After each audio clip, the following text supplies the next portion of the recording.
Welcome to another session of customer service. आज हम बात करेंगे ऑर्गेनाइजेशन स्टैंडर्ड्स की। ऑर्गेनाइजेशन स्टैंडर्ड्स होता क्या है, क्यों जरूरी है?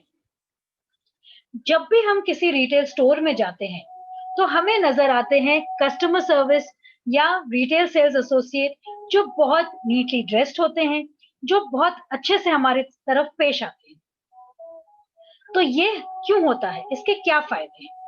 So what are the benefits of maintaining standards of dressing and appearance?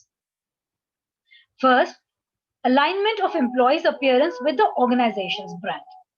तो अगर आप बिग बाजार जाते हैं, अगर आप मैकडॉनल्ड्स जाते हैं या आप किसी भी स्टोर में जाते हैं, आप देखेंगे कि वहां के जो एम्प्लॉयज हैं वो एक तरह से कंपनी के कलर्स में ड्रेस्ड होते हैं। जॉब रोल का प्रोफेशनलाइजेशन अलाउ करता है। आप प्रोफेशनल नजर आते हैं, आपका अपीयरेंस सही नजर आता है। And it creates a sense of organisational identity. आप अपने स्कूल में यूनिफॉर्म पहन के जाते हैं और आपके जैसे बाकी स्कूल्स में यूनिफॉर्म पहनते हैं। कभी किसी पिकनिक पे या किसी और फंक्शन पे अगर अलग अलग स्कूल के लोग एक साथ जमा होते हैं तो आप इमीडिएटली आइडेंटिफाई कर सकते हैं कि आपके स्कूल के स्टूडेंट्स कौन हैं। ऐसे ही रिटेल इंडस्ट्री में भी या किसी भी ऑर्गेनाइजेशन में भी it creates a sense of organisational identity. And health and safety concerns.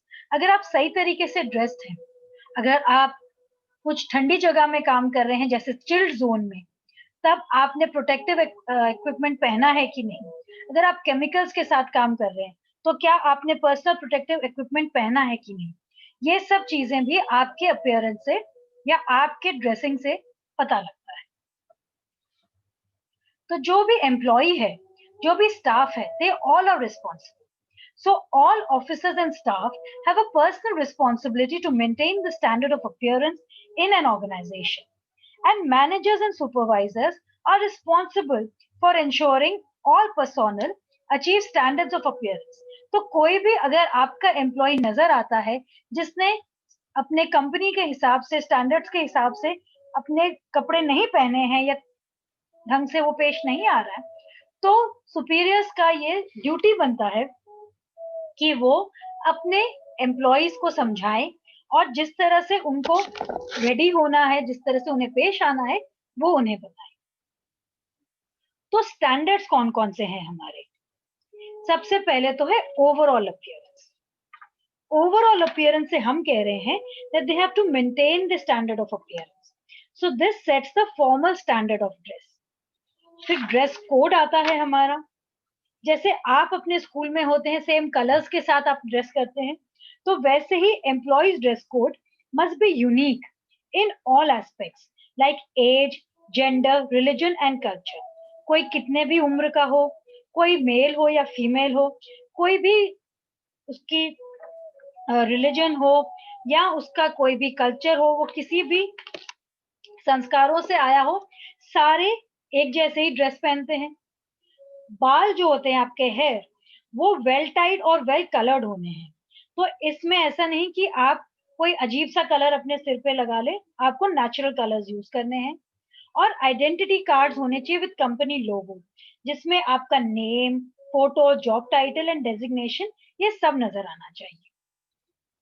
फिर बात आती है बॉडी लैंग्वेज की। बॉडी लैंग्वेज हम डिस्कस कर चुके हैं पहले सेशंस में कि कितना इंपॉर्टेंट रहता है। और ये आपको बॉडी लैंग्वेज ही है जो आपको कॉन्फिडेंट और आपको प्रॉपर नजर आता है, दिखाता है, दर्शाता है। So body language of the staff should be impressive. Cosmetics should be sober and not obtrusive और एक्सेसिव। तो आपका जो भी कॉस्मेटिक्स है वो हल्का होना चाहिए। ऐसा नहीं कि आपने भड़कीला मेकअप डाला हुआ है जो आप शादियों में या पार्टीज में पहनेंगे। अपने वर्क प्लेस में आपका मेकअप सॉफ्ट और ना के बराबर होना चाहिए। और अगर आपके ऊपर कोई टैटूज हैं तो quarter, half and full sleeve tattoos they have to be covered at all times. फिर जब हम बात कर रहे हैं, ये तो हो गए हमारे अपीयरेंस के लिए, जहां हम बात कर रहे हैं मेल या फीमेल किसी के लिए भी, कोई भी एम्प्लॉय के लिए। पर अगर हम पर्टिकुलरली मेल स्टाफ के लिए देखें तो उन्हें क्या ध्यान रखना चाहिए? सबसे पहले तो उन्हें ये ध्यान रखना है कि उनका अपीयरेंस एंड बिहेवियर स्टोर के मुताबिक हो। तो प्रिस्क्राइब्ड यूनिफॉर्म जो हो वो नीट, क्लीन एंड आयरन होना चाहिए।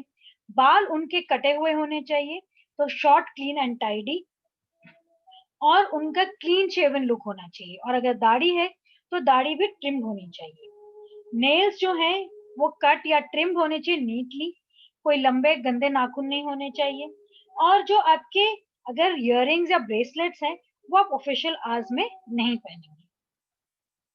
ऐसे ही बात आती है जो हमारी लड़कियां काम कर रही हैं रिटेल इंडस्ट्री में, उनको भी ध्यान देना पड़ता है कि वो एक प्रोफेशनल अपीयरेंस दें। तो उनको क्या ध्यान रखना है? अगर उनके लंबे बाल हैं तो उन्हें बांध के रखना है, तो जूड़ा बांध के रखें और जूड़े को नेट से कवर करें, कोई भी बाल उनके चेहरे पे ना आए। अगर सिर में फूल डालने की आदत है तो वो भी ना डालें। और dark colour nail paints and long nails ये भी ना करें। अगर आपने नाखून रखने भी हैं, थोड़े से लंबे रखें, ट्रिम्ड रखें उसे, और हल्के नेल पेंट डालें। और फिर कुछ भी हेवी ज्वेलरी नहीं पहनेंगे आप। जैसे मैंने पहले कहा, शादियों और पार्टियों वाली ज्वेलरी वो कुछ भी नहीं पहनेंगे आप। कुछ कान में अगर पहनेंगे तो हल्का सा, नो डैंगलिंग इयररिंग्स, कोई भी शोर मचाते हुए एंकलेट्स, पायल नहीं होने, हाथ में चूड़ियां नहीं होनी है जो शोर मचे। और मेकअप आपका हल्का होना है, कुछ इस तरह। तो जब हमने बात कर ली अपीयरेंस की, नेक्स्ट हम बात करेंगे बिहेवियर की, क्योंकि अपीयरेंस और बिहेवियर ये दोनों एक कंप्लीट पैकेज है जब आप रिटेल इंडस्ट्री में काम करते हैं। तो बिहेवियर आपके तीन एस्पेक्ट्स हम देख सकते हैं। एक तो आप कस्टमर्स या ग्राहक के साथ डील कर रहे हैं, दूसरा आप डील कर रहे हैं अपने सहकर्मियों के साथ या कोलीग्स के साथ, और तीसरा आप डील कर रहे हैं सुपीरियर्स के साथ या अपने बॉसेस के साथ। तो आइए एक एक करके देखते हैं ये। तो जब हम कस्टमर्स के साथ डील कर रहे हैं तो हमें क्या ध्यान रखना चाहिए? जब हम ग्राहक के साथ डील कर रहे हैं तो हमें ध्यान रखना है सबसे पहले कि every sales person should encounter, meet and talk to the customer. तो कोई भी ग्राहक आपके रिटेल इंडस्ट्री में, आपके स्टोर में आए तो आपको उससे बात करनी है, उससे पूछना है ग्रीट करने के बाद कि वो क्या चाहते हैं। Treat everyone with respect and dignity, सबको आदर के साथ, आप सम्मान के साथ ट्रीट करेंगे। वो चाहे जवान हो, बूढ़े हो, या लड़का हो, लड़की हो, सबको रिस्पेक्ट और डिग्निटी के साथ ट्रीट करेंगे।